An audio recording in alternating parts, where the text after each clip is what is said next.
I got a shark fin and 2 ears, floppy, and made myself. What?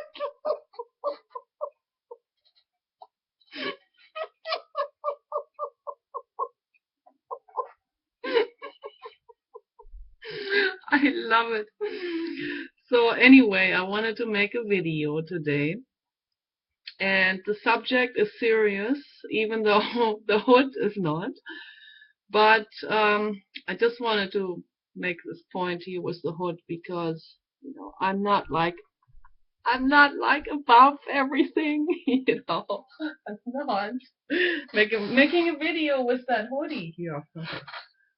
So, but anyway, I wanted to make a video about the Koboldt Makis, and they don't have hoods on like I have. The Koboldt Makis in Madagascar. So I hope this comes through here because my headphones are broken and I'm waiting for the new ones. So I hope the microphone will pick this up. If not, then the hood will be worth it anyway. So for the whole video, even if the sound doesn't come through. Okay, anyway, I was thinking about this while I was sewing today, sewing this and this vest here, and made myself a scarf too. I make all of this out of baby blankets. It's really cool. So anyway, while I was sewing today, I was thinking about the Koboldt Makis in Madagascar because on NPR radio there was a song played from a singer and musician from Madagascar. It's like an indigenous folk type of musician and band, and I just love folkloristic music very much, and it was very nice. And I was thinking about the Koboldt Makis in Madagascar when I heard that song, and I thought, oh my gosh, if they hear that song played somewhere in some nice area where they have a party or where they have an open air festival or something, then the Koboldt Makis, and because they're active at night, because they have these really big round eyes, and so they catch insects at night.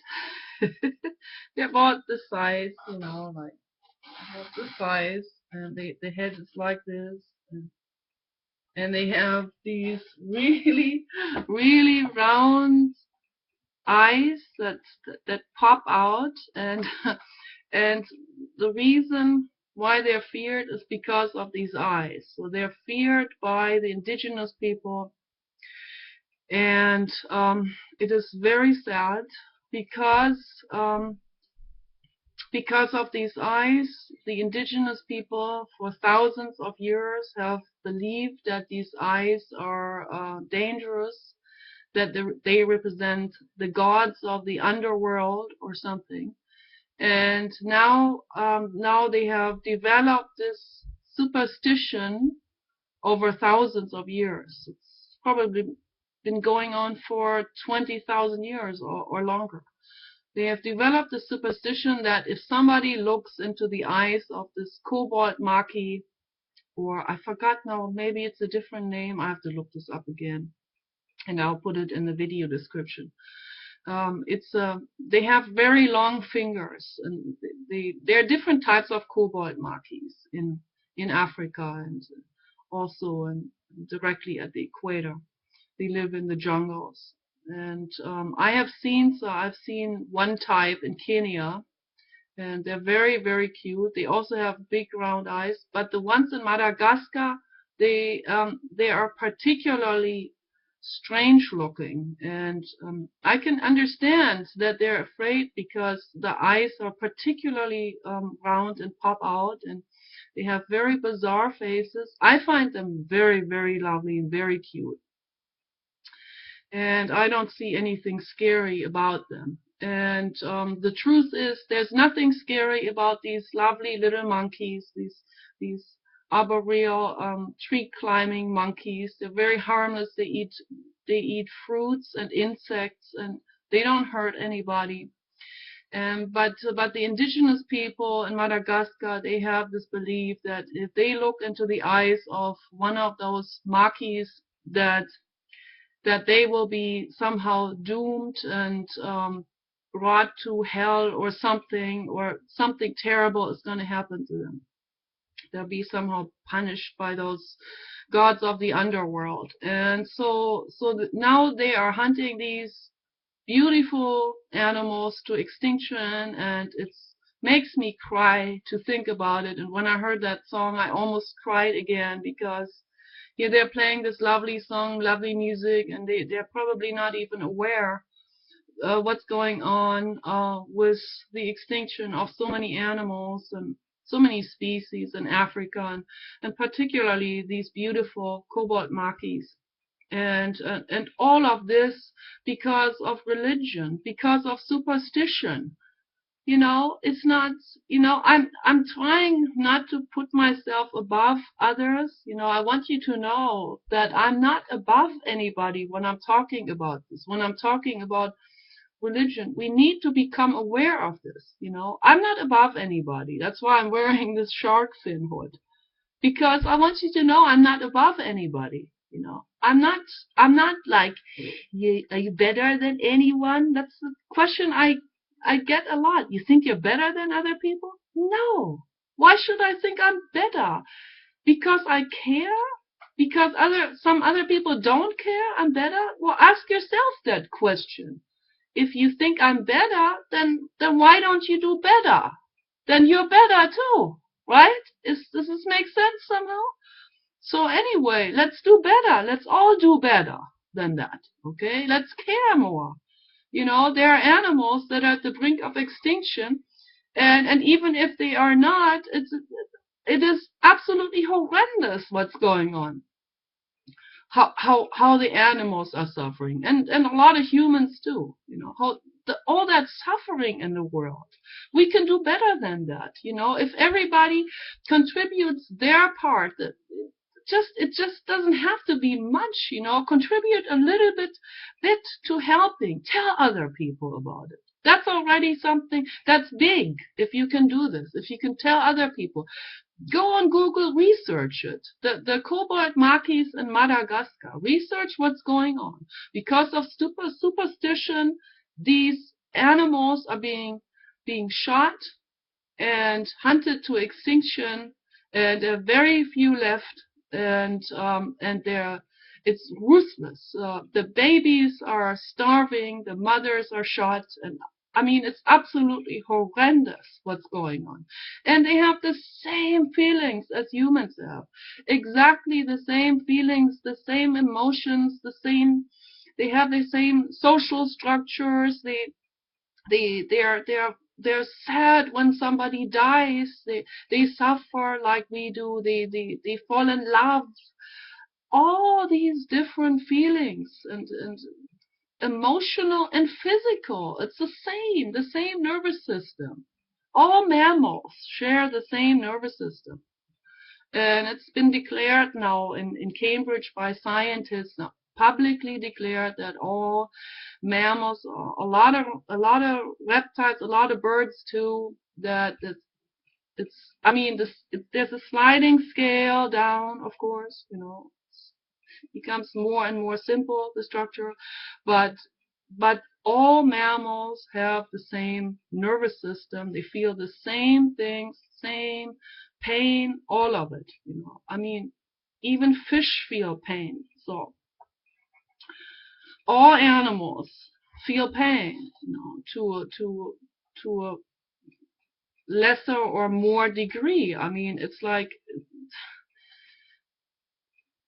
they have very complex nervous systems, and then all the way to clams and sea cucumbers, who they don't feel, it's probably not as complex, the nervous system, but it's much more simplistic. But they shut themselves down and to protect themselves, and worms shut themselves off from light to protect themselves. So there are sensory cells in them too, But more complex the system, the more they feel, the more they experience.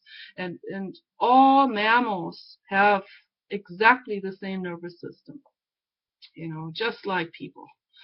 And so I want people to realize this. This is very, very important. That's why we need to stand up for these poor individuals, and we need to talk to others about it. We need to campaign, and what's really, really critical and important is that the people in Madagascar become aware of this, that they don't ignore this fact, that all of them become aware of it, and that they start listening to the scientists and not be afraid of these beautiful individuals anymore. And so this is just one perfect example of what religion does. The downside of religion. I don't see a lot of plus side of religion, actually. I see a lot of downside. The downsides are endless, and that's why we need to pay attention. Let's look into science. Let's look into the truth, the reality of things. Is what we have to ask the question: is what we're doing, is that a peace message or is it a war message?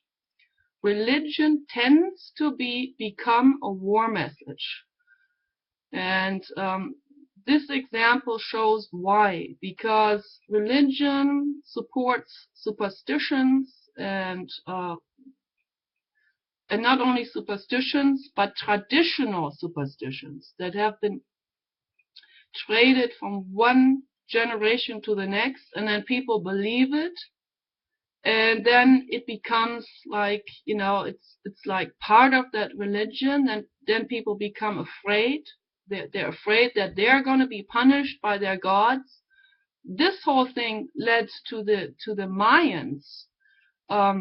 That's what there are documentary films on this, on the Incas and the Mayans and the Aztecs in South America, who they believed, because they were dependent on the rain, and as so many indigenous people were always dependent on the rain and the weather and for their crops to grow.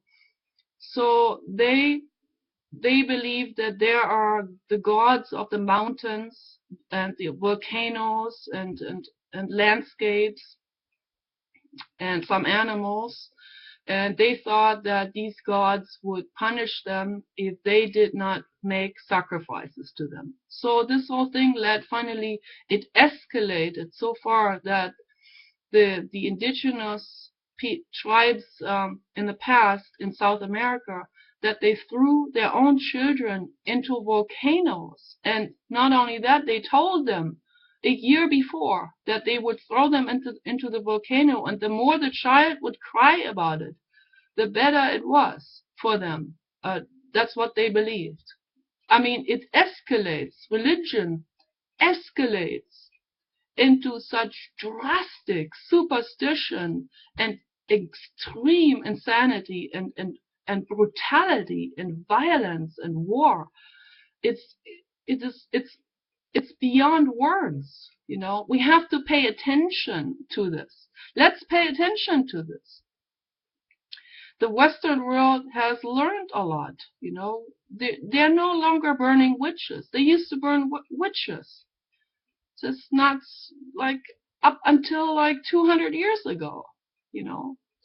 They finally quit. This is great. This is a real huge improvement. So that means that we can learn. We can learn from our past. As a society, we can learn from history. We can learn from all these horrific mistakes that have been done, like the Holocaust and what they did to the people in Japan, and what the Japanese did to the U.S. POWs, and the list goes on and on and on and on. I mean, we have to learn from all of this. and we need to understand that religion is very, very, very, it's a hindrance to thinking clearly. It's dangerous. It causes only a cycle downwards, and that's what we want to avoid, you know. And so yeah, this is my video for the monkeys, mainly because I think this is also just a perfect example for learning from it, you know, from learning from what these mistakes that are done there, and doing better, and petitioning to try to get this outlawed, this belief and this eradication of these monkeys, to outlaw the eradication, and to educate all of these indigenous people and tell them not to eradicate these monkeys anymore, not to shoot them anymore. Okay, well, thank you. Bye.